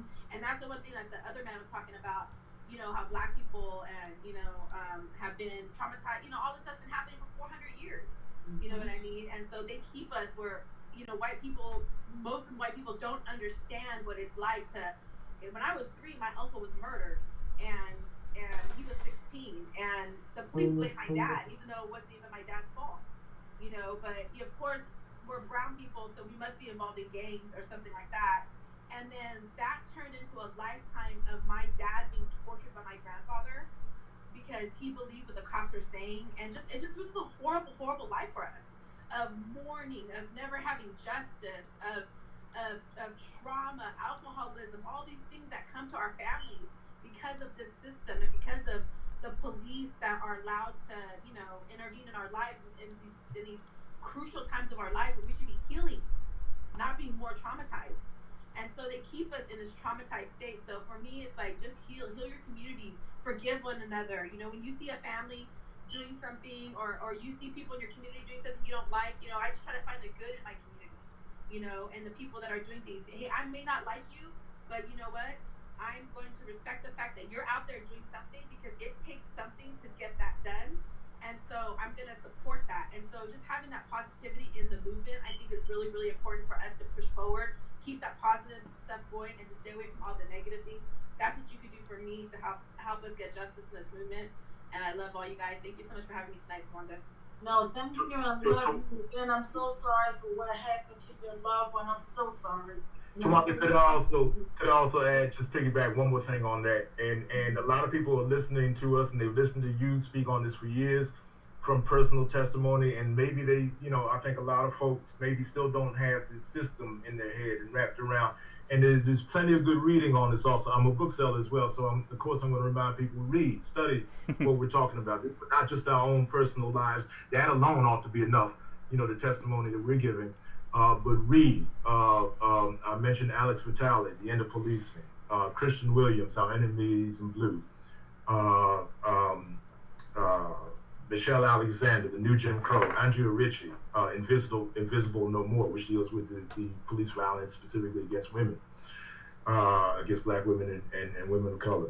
Keonghia Amata Taylor, From Hashtag Black Lives Matter to Black Liberation. Barbara Ransby, The Making of Black Lives Matter, etc.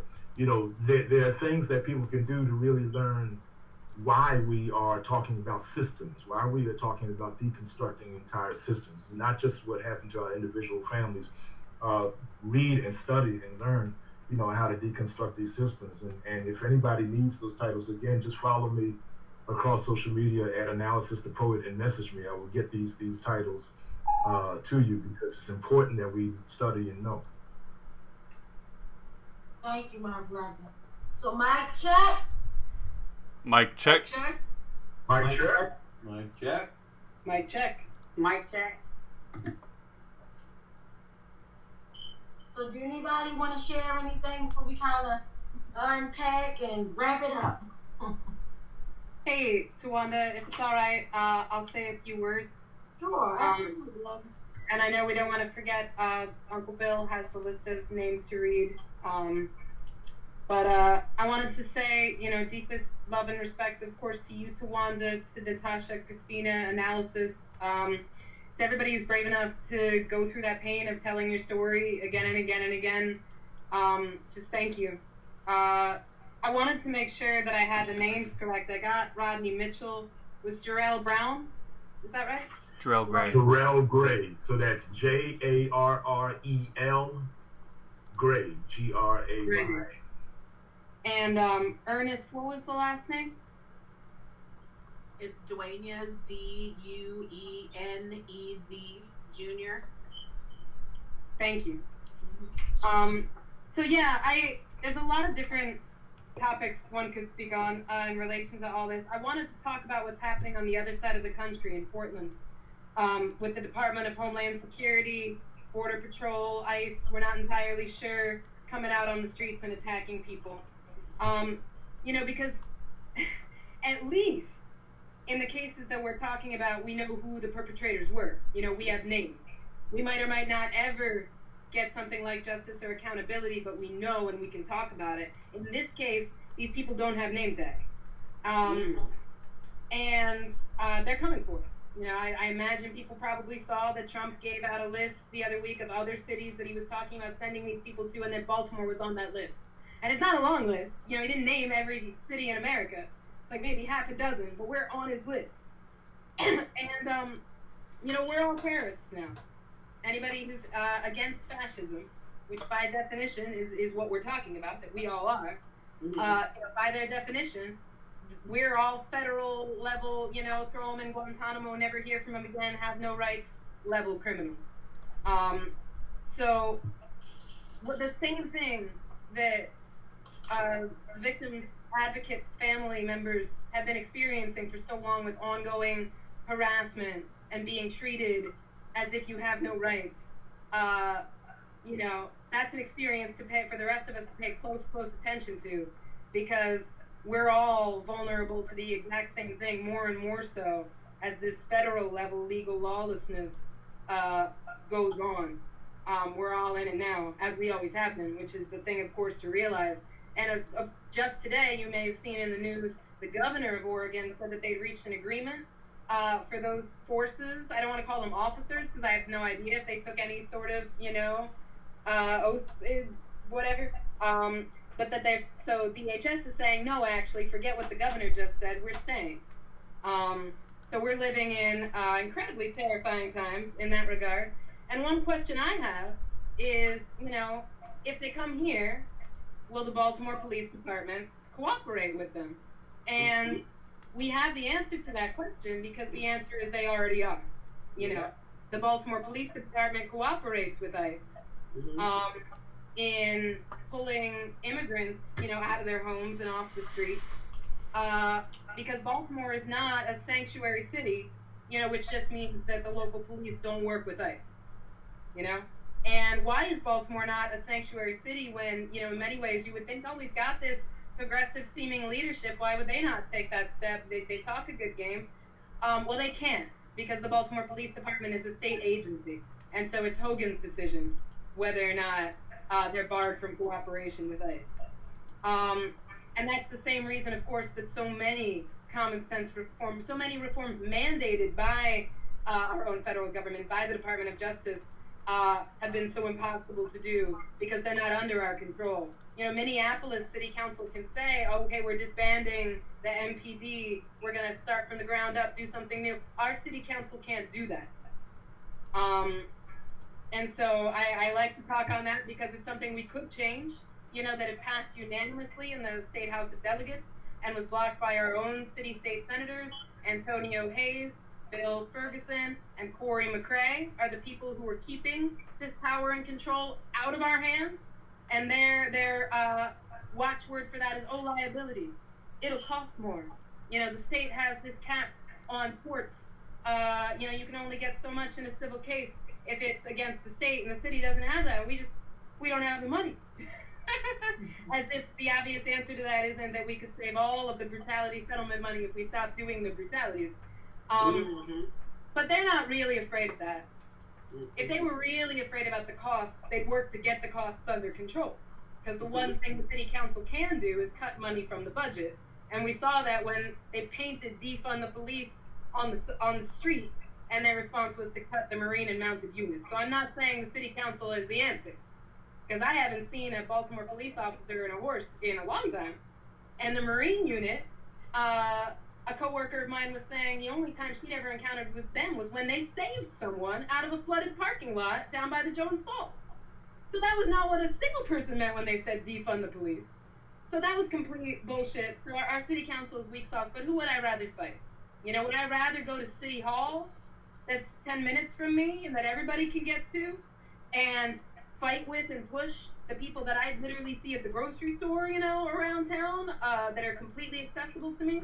Or do I want to, that I can interact with 12 months a year? Or do I want to deal with our state legislators that are down in Annapolis an hour and a half away that meet for 3 months a year and that are not accountable to the people in the same way? So right now the Maryland General Assembly has a working group on police accountability going on. They've been meeting since last month. They had 2 sessions that were just for them, and they're having their first hearing with public participation on Thursday, August 6th. So I'll put something in the chat about that for everybody. But they filled up all of the slots for public testimony, but you can still upload an up to 2-minute video in terms of video testimony. And they're the ones who can do it. The state legislators give us back control of our own police department so that we can actually move towards a vision of a different, better future of abolition. So love and respect. Thank you all. Mike. Thank you, Adrian. Mic check. Mic check. Mic So check. I promised you some poetry. I don't know if we have any more time left, but if you still want me to do something. I want Uncle Bill to read us list, and then after that, before we wrap up, we definitely want that poem out to you. Yeah. Can I just say one thing to what that lady said right now? And I just want to remind us that this has been happening before Portland, okay? In our cities and in our states, police have been snatching us. They've been not having tags. All this stuff has been happening. This is nothing new, okay? I got my ass beat so many times by cops out there who have no single kind of ID whatsoever, black mask, black everything. So this has been happening, okay? It's just now people are just barely, now they're seeing it because they're opening their eyes and it's being on the thing. So let's be smart about the things that we're knowing and understanding. This is nothing new. It has nothing to do with Trump. It has everything to do with them understanding they can use the police against us, and the more they use the police against us, you know, the more they don't understand that people are going to fight back. So I just want to say that because it's like, it's been happening. It's happening in your city. And what we need to do is we have an obligation to be in our city councilmen's ass, in our mayor's ass, in our city manager's ass, in our state representative's ass, and in our federal representative's ass every day. All of us, every single one of them. It's not, you know, no disrespect to the person who was saying, it's not one or the other. It's not who am I choosing. It's every single time I see one of these, excuse my language, motherfuckers, I'm going to be on their ass about why aren't you doing this? Why aren't you fixing this? Why is this happening? Every single post I see you post, I'm going to be calling you out. That's the level that we need to be at and understand that we need to attack on every single one of these levels. Okay, if we're going to see real change. Not clutching our pearls at something that's happening in Portland.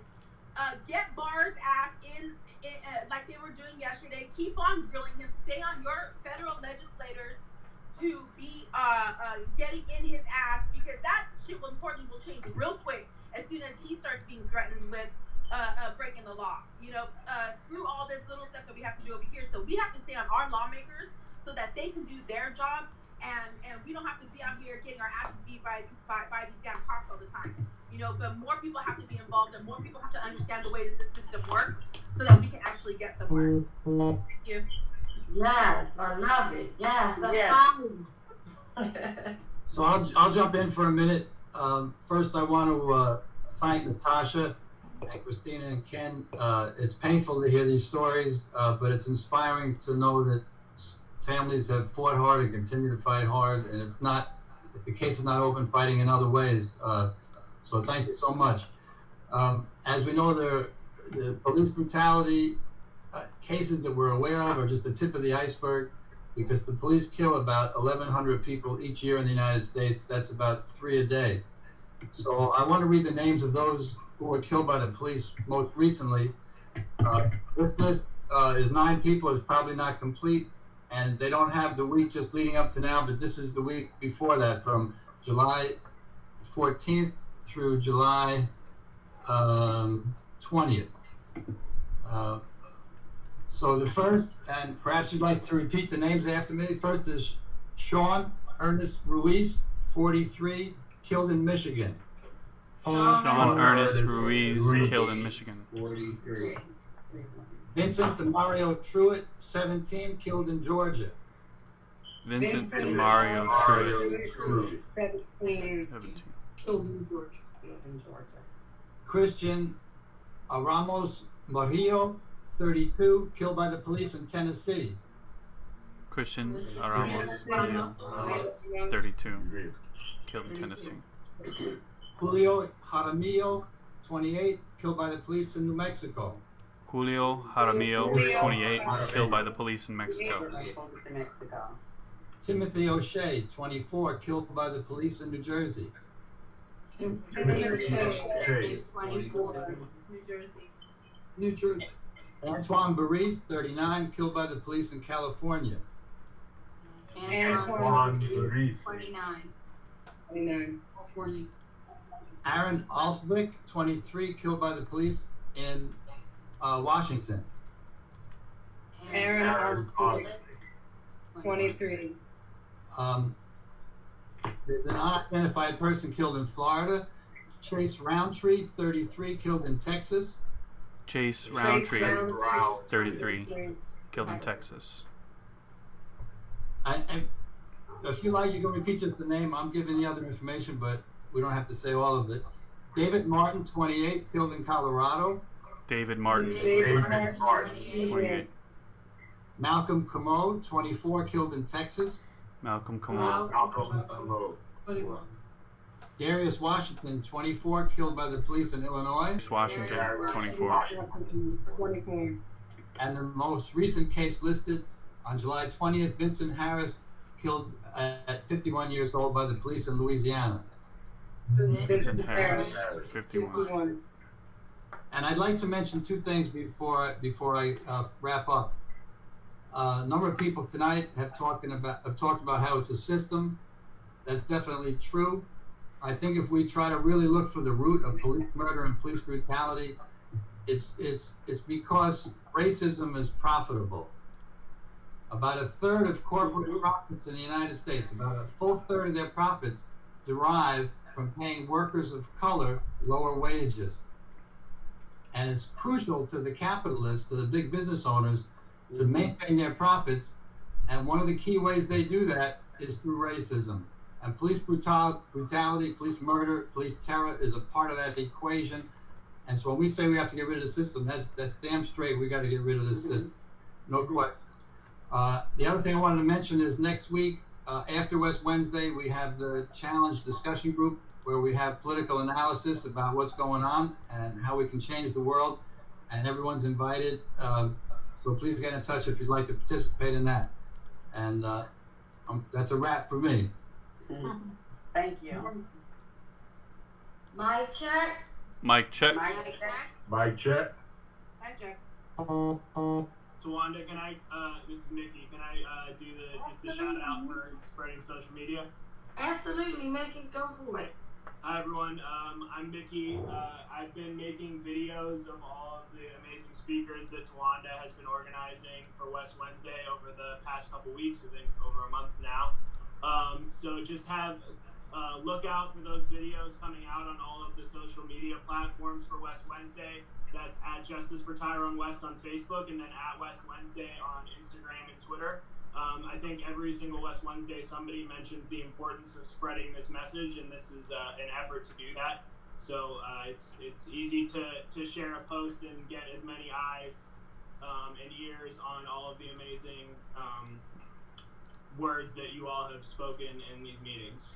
And my sister told me to mention that if you want an actual file of any of the videos, specifically of yourselves when you've spoken, to just DM her at any of the social media pages and she will send them to you. Thanks.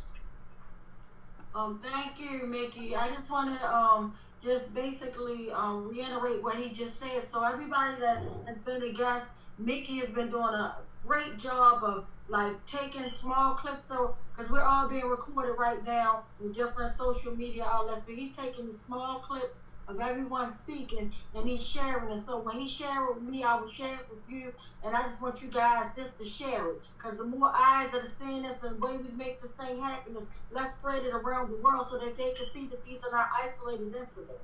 So he's like basically doing all the work. All we have to do is just push the share button. That's it. Okay. And thank you. Thank you. And I think I'm gonna go back real quick before I go back to my brother Ken to give us some poetry.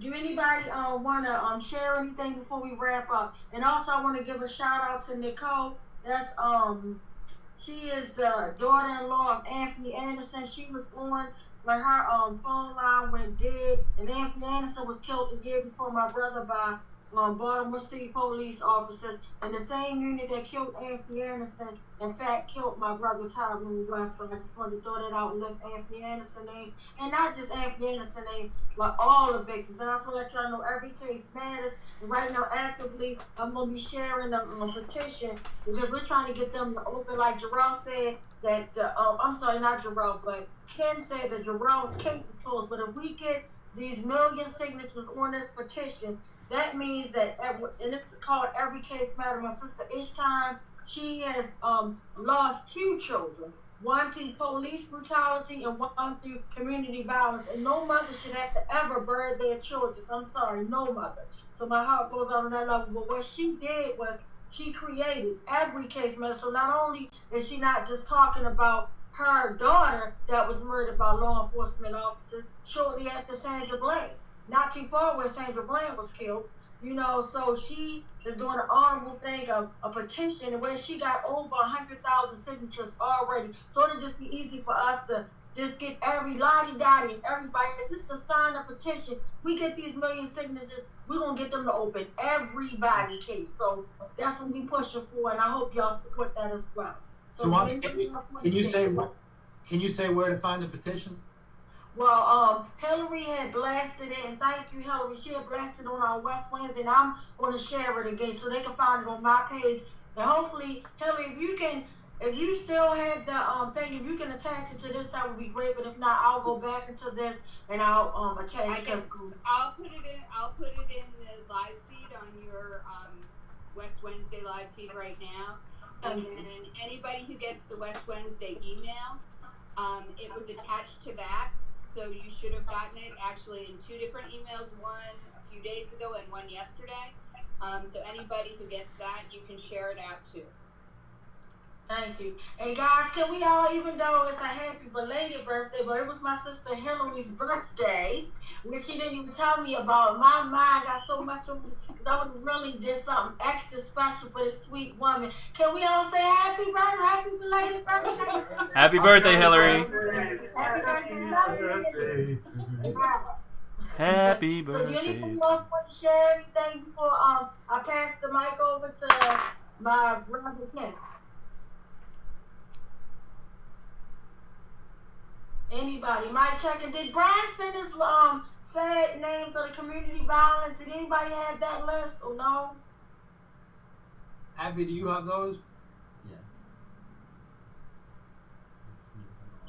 I do. Sorry, I thought that they were going to be included in your list, Bill, but I'll pull it up now. You give me just No, the list that I usually talk about are those that have been killed by the police, and Brian's list is people killed by community violence. That's right. All right, I got it here. If everybody's ready, you can unmute yourself. It's just 3 names and the ages. So just the same way Bill did, I'll read the names, and then people can repeat it after me. Okay, here we go. Devontae Briggs, 32. Devontae Briggs, 32. 32. Latrell McBride, 17. Latrell McBride, 17. Mustafa Taylor, 26. Mustafa Taylor, 26. And those are the people that we know of that were killed in Baltimore City in the past week. Thank you, Abby, for sharing that sad news. I just want everybody, even though we're reading these names, These names are people, loved ones. These names are people, families that are forever changed. They had their loved one sometime this week, and then out the blue, their loved one was murdered. And the saddest part, you live in this city, it's going to be unsolved. They don't care. They solve what they want to solve. If it's somebody white, the white community, oh yeah, that's going to be solved. You better believe me, in 2 to 3 weeks. But unfortunately, with the community violence here, it's like I always say, it's all connected. It's the highway of hell. It's this whole damn system. Like my sister Christina said, we need to demolish this whole damn system. And just like I said, people want to get mad about, oh, well, y'all don't talk about, we always talk about community violence. And unfortunately, one of my co-workers just lost her cousin just last night. Gunned down. Her cousin was at work doing his job. My heart goes out to her and her family. But he was doing his job and asking, he's a mechanic, he asked the young lady to move her vehicle, just move, give him the parking spot. And she literally called to her husband, and her husband came and executed this man. I just want to say this message to anybody. As a spouse or as a person's significant other, we're always supposed to be that person's calm. If you go through a situation, does it want somebody's life to be murdered? If I get into an argument with a man, a woman, a child, whoever, I'm going to control them. I'm not going to call my man up and be like, hey, such and such, you don't know what you call him. That is totally wrong, and we need to stop that. It's horrible. Now somebody is burying their loved ones over foolishness. A parking spot? Are you kidding me? Are you kidding me? But it's just so much going on with the coronavirus, and I ask y'all, please be diligent about that because it's real. So many people I know have gotten this virus, y'all. It's not, again, my heart goes out to any family that's suffering with coronaviruses, any of the ills that we're going through, being laid off. We are in a pandemic on top of a pandemic, and these all these ills are definitely, totally related. They try to play us like police brutalities over here, street violence, it's all the same, the highway out. But the difference about police brutality, let's be clear, we know who these damn killers are, and we never get accountability. They get pay raises. They get to torn out damn family, and nothing happens. That's the difference. See, that's the difference that you really need to know, and you really need to not challenge it and say, well, no, that's the difference you need to know. Because at the end of the day, when we catch somebody for these crimes and somebody testified with street violence, you will never see the person again. But with Jarrell, look at it. Jarrell was tasered. What happened to the killer? My sister Natasha's son was murdered. My sister Christina cousin was murdered. My damn brother was murdered. At the end, the list goes on. And what has happened to these killer cops? Her motions, that's the damn difference. So let's be clear on that. So I'm going to end on something else because I'm getting ready to get out of character, and I always like to end in a loving way. So, live to love, love to live. And I'm going to let, when we play the last video, I'm going to let the uncle of Jarrell, I'm going to let Mr. Ken go ahead and bless us with this poem. And it's very powerful. It's sad, but it's definitely powerful. Mic check. Mic check. Mic check. Mic check. Yo. All right, my hands are down. My hands are down. What the fuck is you doing? All right, I said my hands are down already. My hands are down. My hands are down. That's what I heard he said. Before the metal darts poured into him. Before all that current tore in through him. 50,000 volts, not once but twice, causing a schism in his neural and cardiac system. That's through the division. 100,000 by 20 years of a young black man's life. There would be 5,000 units of hate for each year he had to live with the stress and strife of being a young African in a society full of banality and police brutality. A society of racial profiling. Subtly smiling. Thinking in its collective head, oh well, just another nigga dead. Cops copped the life of color. A cat got cat by even cops of color who copped out and got co-opted into a corrupt conformity that consigns our kind to some crazy continually, creating a contempt that ramps up ants to stamp out our community and watch to swat our attempt to live humanly. Yeah, I know that damn goose made him kind of loose, but that was no justification for an electronic noose. They made it seem like he was in a threatening position, but that's another damn law enforcement fiction, because eyewitnesses made statements to the contrary, but what I witness too often from the constabulary is a lack of emotional fitness to be carrying weaponry, and a dangerous disposition to be the adversary. And so, he was tasered. You know, that electronic control device that's gotten out of control and is now the device of choice for many an out-of-control control freak. non-lethal weapon, which has been surprisingly lethal for the more than 300 people whose lives it's leaked. I already had a negative view about it. I never thought this close to home the news would hit. Check my phone. 5 times my sister had called. Oh shit, something's wrong, y'all. Found out later. Too shocked to ball, too stunned to cry. The guy who loved to run ball, whose smile was still so childlike on a man-child's body tall, was shocked and stunned to death, shrouded under hatred's pall. The first baby boy of my sister. How I wished I could be with her, how more than ever I missed her. I could only imagine her screams as her young mister wished the created gift of her was ripped from her, creating a rift in her. God, please uplift in her the strength to go on. Took him to a game once. Thank God for that one time, which he enjoyed and appreciated. Let me know I wasn't hated, even though my calls and cards were belated, and though I rarely was around, he never berated.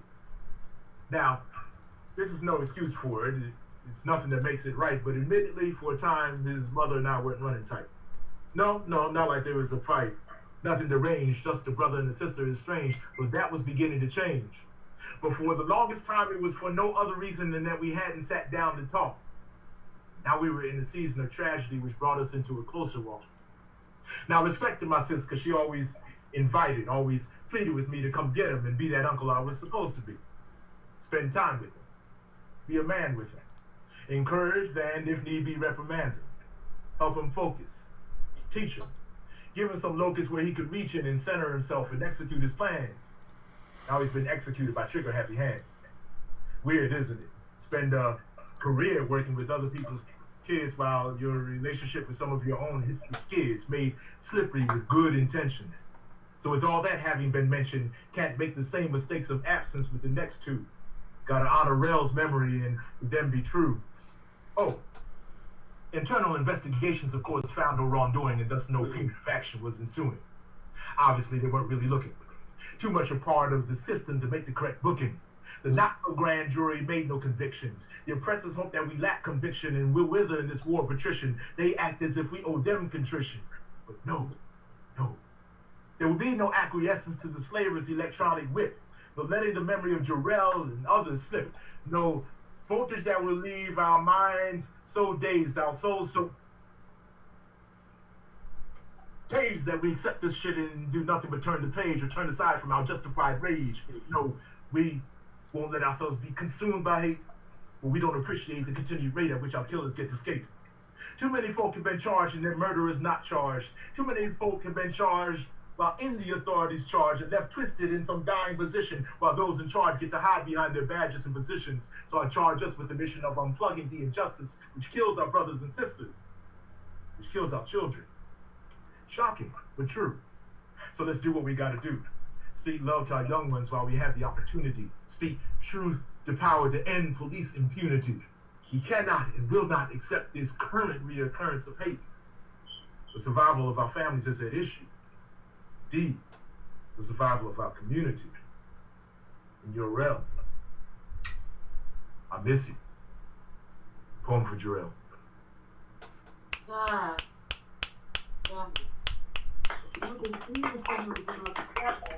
Thank you. So much to carry. That was beautiful. That was so Thank you so good. much. On behalf of the family, thank you so much. Thank you. My pain fills your pain. Thank you, my sister. Likewise. And I just want to thank everybody because I know it's hard and traumatizing. I want everybody to sleep good tonight. And I just want to thank everybody for sharing, all my guests tonight and all the guests that have been on, period. Like, this is a sacred ground space.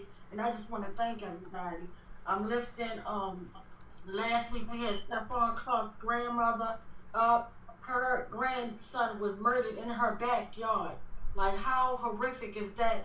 But I love my beautiful sister. Not only is she beautiful on the inside, she's beautiful on the outside because she's still continuously fighting and loving and peace. So I just thank you guys for listening. Thank you guys for sharing. And I'm going to take you out with this video that my cousin made.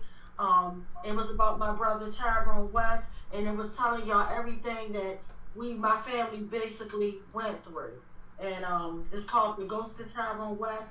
And in one part, he explains how I knew what was happening to my brother. Like God placed it in my heart and in my mind when exactly 7 o'clock hit, and I felt so much of pain in my body. I felt so much of pressure on my neck. The left, I'll never forget it. That's when my whole world changed literally overnight. The old Tawanda just died right there on July 18th, 2013, right along with my brother. My family thought I was crazy. I'm calling everybody. When I called Tyrone, after he left me in a half hour, he's murdered, beat to death, tortured, foot in his neck, everything, tortured, pulled hair, dreadlocks, everything. And when I called my family, and finally when I saw my green Mercedes-Benz on the news, everybody then at that moment believed me. Nobody did at first. They thought I was making. So I called my daughter at work, telling her, baby, you're going to have to catch a cab home. Your uncle's not coming with my car tonight. She's like, Mom, what's wrong? I'm like, something bad happened. I'm telling her at work, something bad happened without me even confirming it yet. I knew. God let me know. But right there, when I almost died, not died, the old me, but the new me that came down, when this pain will make you question God. I don't care how saved you are. I questioned God. I was mad at God. And I told God, how can my brother wasn't perfect, but he wasn't a killer. How could you let this happen? He was in church with me. This is my church buddy. And God told me, you have work to do. Your brother didn't suffer. I took him immediately. He didn't die in vain. He died for a reason, and you have work to do. And the message is clear, and that's why I will never put the sign down. That's why for 366 weeks continuously, I'm going to constantly cry, because I know it's overwhelming for families to do this. I'm surprised I even still have the strength to do it, but I'm going to do it until my coffin drops. I'm never going to stop fighting, not only for my brother Tyrone West, but for Jamal Taylor, for Abdul Salam, Keith Davis Jr., all the victims of police brutality. All of them. All of them.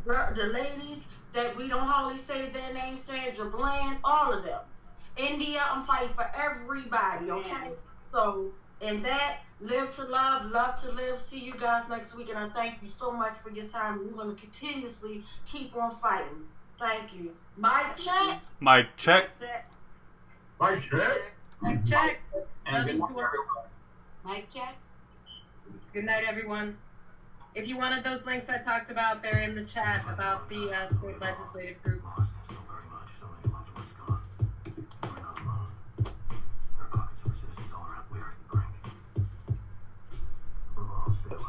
You have no idea how important you are. No pity. My message to the Citizens Committee, who the biggest lawbreakers in the city. Full of corrupt politicians, red tape, roadblocks, criminals, dope spots. What about these road counts? Pity. My message to the Citizens Committee, who the biggest lawbreakers in the city.